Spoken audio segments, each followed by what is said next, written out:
Hi there, everybody. Hey, I just wanted to congratulate everyone in the United States. Congratulations. It's April the 2nd, 2010. You made it. And statistically speaking, if you have a job, you go to work and work your 40 every week, hopefully get some overtime so you can get a six-pack on the weekend. Or if you own a small business, statistically speaking, you work from January the 1st up until about April the 1st or April the 15th, interestingly enough. And all of that money that you work for pays your federal income tax. So from now on, from today forward, roughly the next 2 weeks forward, now you can go to work for the state that you live in. And that, roughly, statistically speaking, is going to take you about another month to get them paid off. And then that's 5 months. And then the next month, you're going to go to work for your all your insurance, your car payments, the things you buy, your sales tax, the tax that you pay on the gasoline that you buy, your property taxes, your registrations, your fees and fines. You've got any tickets, anything.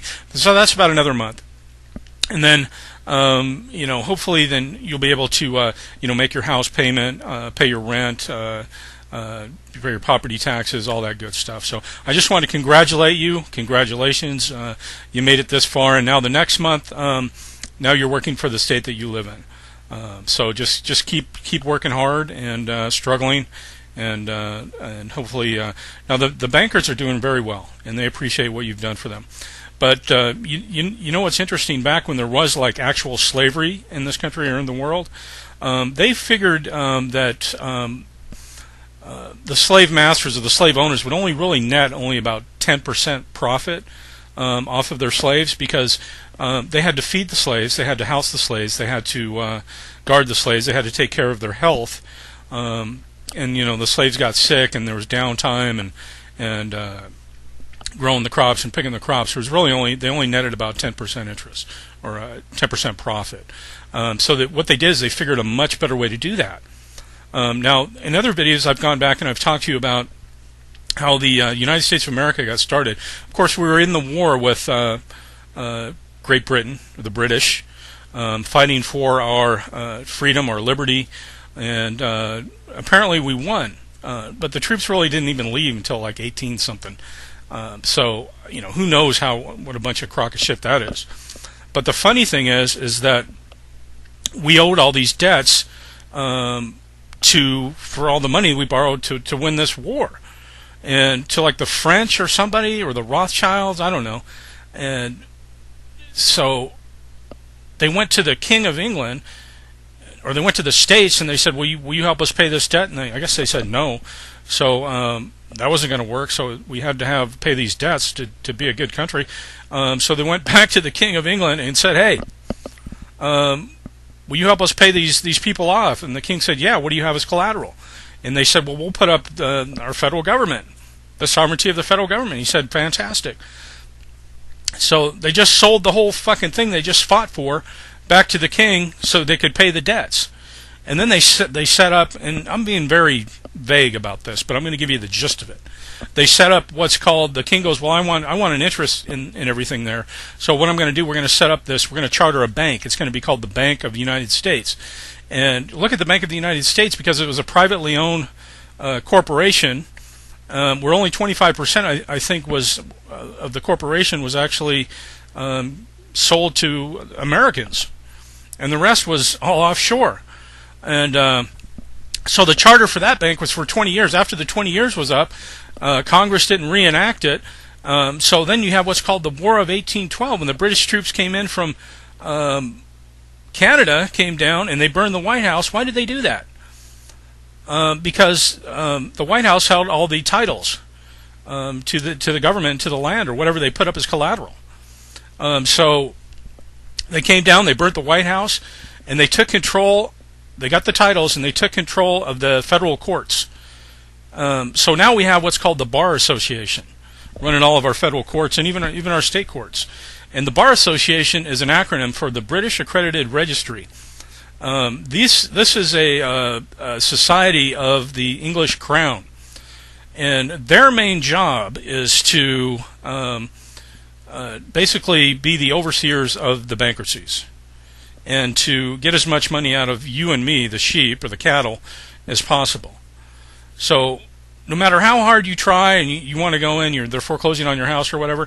See, the British Accredited Registry, the Bar Association, lawyers or esquires, they work for the bankers. That's their job. They're not here for you and me. Believe it or not, they really aren't.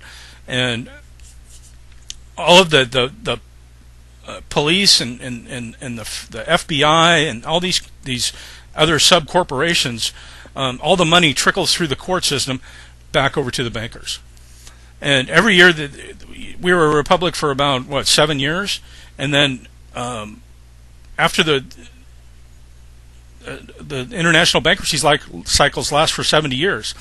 So when the first bankruptcy was over, the 70-year cycle was 1865, and then we had the Civil War because the federal government went to the southern states and said, "Hey, we owe this money. Are you guys going to pay up?" And they said, "No, we're not going to pay up."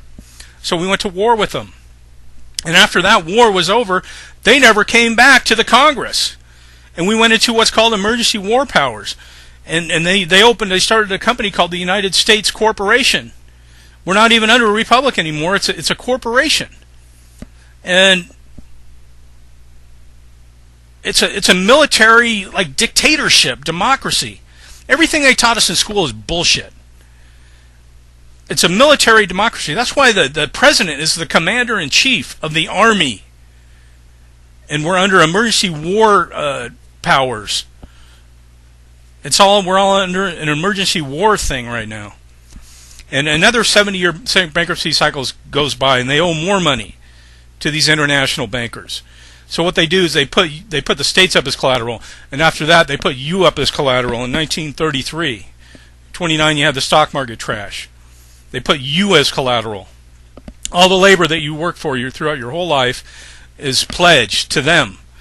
That's why they give you a Federal Reserve note. It's not worth anything. House Joint Resolution 192. They took all the gold and currency out of the system, and when you go sign your paycheck, they're loaning you some money. Here, you can borrow it. That's all they're doing. You got to pay it back. It's their fucking money. That's why their gang symbol with the pyramid is on the back of it. Everything is borrowed. They own everything, and they own you, what you think is you. So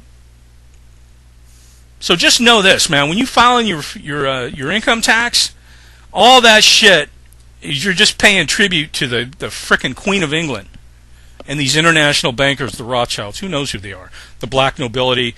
They're faceless. I want to see their faces. I want to know who I'm working for. That would be nice, wouldn't it? You think you're living in a free country? They own you. And now when the 1999, that 70-year bankruptcy cycle was over, 2 years later, what'd they do? They parked a couple planes in those buildings. Knock, knock. Bill collector shows up. Hello? You owe us. Where's the money? And now you have this healthcare thing. And guess what? You know who's collecting money for the healthcare? It's a tax. The IRS is collecting for it. That's what it is. Now you're going to work an extra 2 months or whatever just to pay your healthcare tax. They're coming for it all. They own it all. And the only thing we can do is I'm not a tax denier or a tax objector or whatever. I just don't pay it.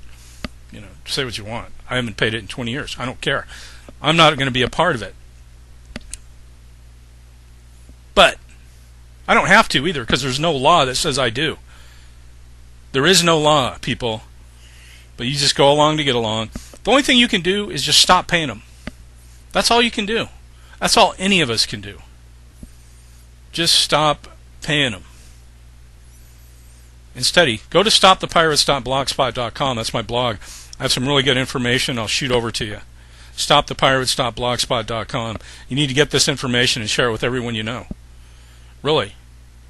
This country has been hijacked by criminal offshore bankers. Period. Period.